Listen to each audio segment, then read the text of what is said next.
like it's like the only time your neck will feel the best. Right.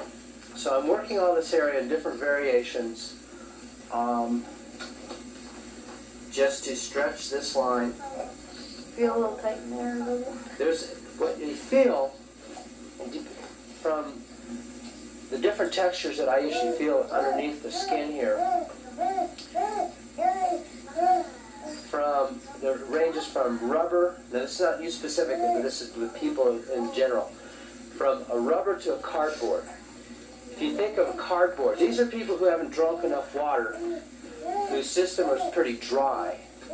And you feel underneath, and you can imagine trying to pass electrical current through cardboard. It just doesn't work. If we moisten that cardboard, we can get an electrical current to pass across the cardboard. Well, up here, if you don't drink enough water, if we don't have enough, that material becomes like cardboard, and by massaging, you're like moistening that cardboard, allowing for a better electronic flow.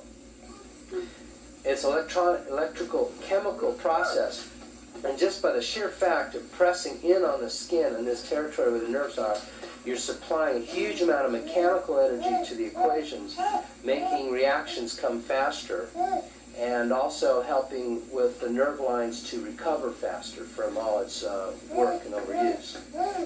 This territory is always overused. If you look at the nerve chart, it will show.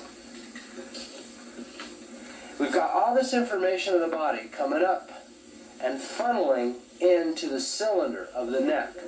And during the day, the neck gets compressed. So you get all this information and blood flow getting more compressed. So we want to be constantly stretching the neck so that the volume of the neck gets larger, handling more blood, and easing the compression on the nerves in the neckline, in the neck area. Now, we can start to fan back out in zones on the back. You want to get people's back spread out. Most people don't do chin-ups, so their backs are kind of undeveloped in everybody, almost 90% of people. How to start to ease the pains in the back, you start stretching this area out. Then you can start wrapping around the rib cage. If you are aware of getting your fingers in the rib cage line, in between the rib cages, you help with expanding the rib cage, making the breathing easier.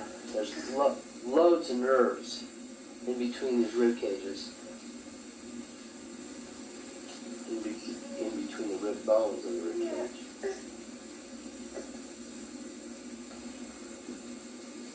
You can work in more detail when you become sensitive to nerves that are swollen. And there's usually some compression is happening in the spinal area that's causing a pinching on the nerves. When you start to get sensitive of what that feels like, you can work along the nerve line itself and trace the area on the spinal bone that may be giving the problem. Like most people, lower back area is necessary for work. Now the lower back area will define from the top edge of the butt on up to this area here. Now one of the first things you want to start to do, because this column needs stretching, is apply some major strokes and just stretching this area up. And stretching. You also want to go along inside here pretty slow so you can sense the density of the material that you're working with in here.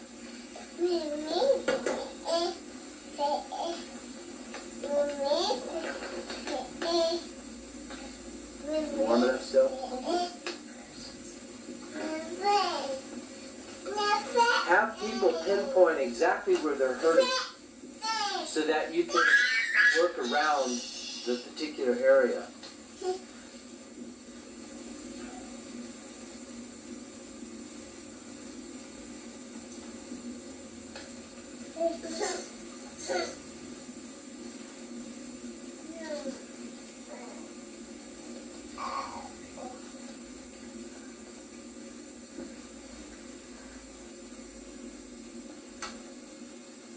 Then I'll do some general strokes.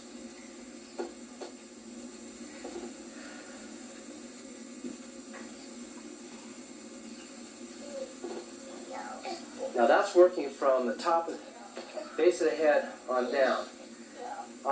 Other critical areas I forgot to go into up here is right where the skull meets up.